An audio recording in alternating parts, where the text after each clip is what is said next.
Hey friends, it's Rabbi Jenny Solomon in Raleigh, North Carolina, Beth Myers Synagogue. And I'm here with a mincha moment, a moment of pause during this afternoon, hopefully to offer some spiritual inspiration for our practice, whether today or in the days ahead. So this week coincides two things in terms of Jewish time. The first is that it is the week of parashat Shemini. Shemini comes from that word shmona, which means 8, on the 8th day. And I'll say a bit more about that in a moment. And we are also in the midst of counting the Omer from Pesach, Passover, all the way to Shavuot. 49 days, 7 weeks. We are into the second week. The first week of counting, not only do we count each subsequent day, but we focus on the Sefirah, on the divine energy of loving connection. So that's about, cultivating loving connection within ourselves, towards one another, towards the planet, all kinds of ways in which we pay attention to the Sefirah of Chesed, of loving connection. And this week we move into the Sefirah of Gevurah. Gevurah is sort of a constellation of strength, boundaries, courage, valor, and perhaps the definition that I am appreciating most these days are wise limits. So we move from loving connection into wise limits. So I want to make just a connection between this quality of Gevurah and this week's Torah portion. In this week's Torah portion, Moses calls to Aaron and to his sons Nadav and Avihu. And there's a whole series of descriptions about both things that we are to do, sacrifices that are to be offered, things that we are permitted to eat, and many, many things we are not to do.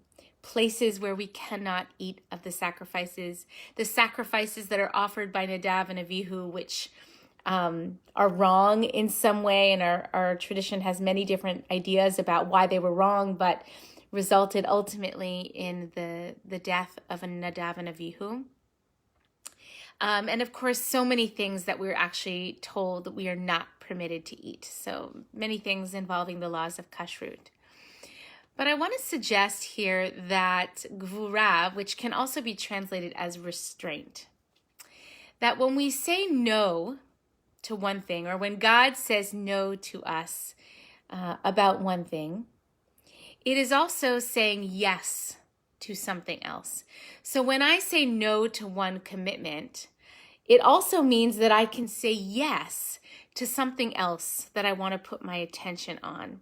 If I say no to eating one thing, because I feel compelled by my tradition, by God, by what feels good and nourishing in my body, whatever the case may be, it also means I'm saying yes to something else.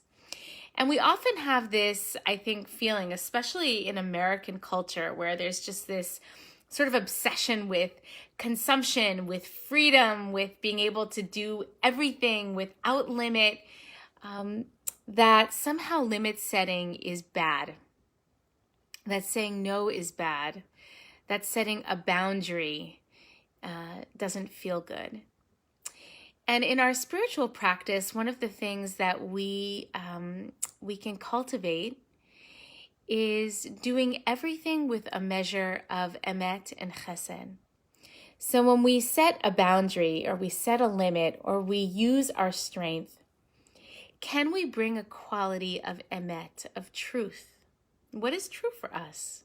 Where is the limit? Ad kan, as we say in Hebrew, like we've reached it. And this is where the limit needs to go.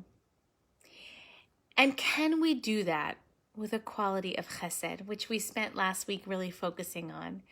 Can we do it with a spirit of love, of connection, of kindness? So this is very much in the playbook of parenting.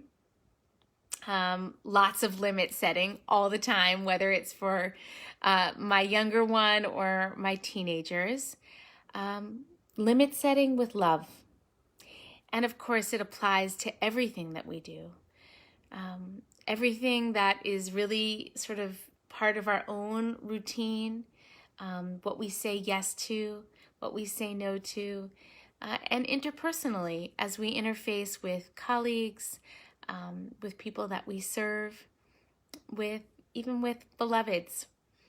Can we set healthy, wise limits and do it with compassion? This too is part of the spiritual practice. And I'm also thinking about Havdalah, the ritual that we do at the very end of Shabbat, as Shabbat ends and we move into the week. That we take this moment to differentiate. On Shabbat, we behave and orient ourselves towards the world in one kind of way. And as we move into Shabbat, into the week, we shift our orientation, our stance. And Shabbat is not good or bad. The week is not good or bad. It's none of these binaries. It's simply that we have this capacity, this divine capacity to differentiate. This is one thing and that is another. And the power to differentiate and set limits is very good in terms of growing our souls. So I want to bless us all with just a continued, acute capacity to set limits, wise limits where they need to be set, that emerge from a sense of emet, of truth within us, but also to apply those limits with a measure of chesed, of love, of kindness, of compassion and mercy and grace and connection. So wishing everyone a good rest of the week, a sweet counting of the Omer, and I look forward to connecting again next week. Peace, shalom.